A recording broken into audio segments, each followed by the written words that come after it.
But I wanted to show you, like for instance, if something is not defined correctly, sometimes you might have something like, let me see how I can define that. So the name was John Almeida, and I want to try to get it defined and it's not coming up right.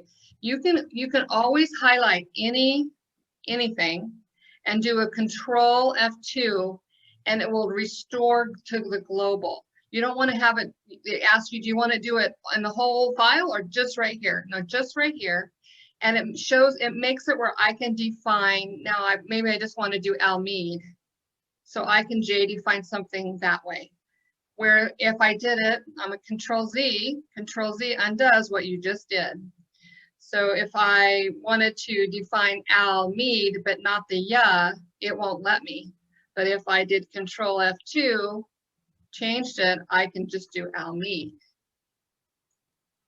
So if you ever have where it says the Steno doesn't quite match, convert it to Steno, and now you can have control F2. Okay. Now, if you notice control Z, it undid whatever I just did.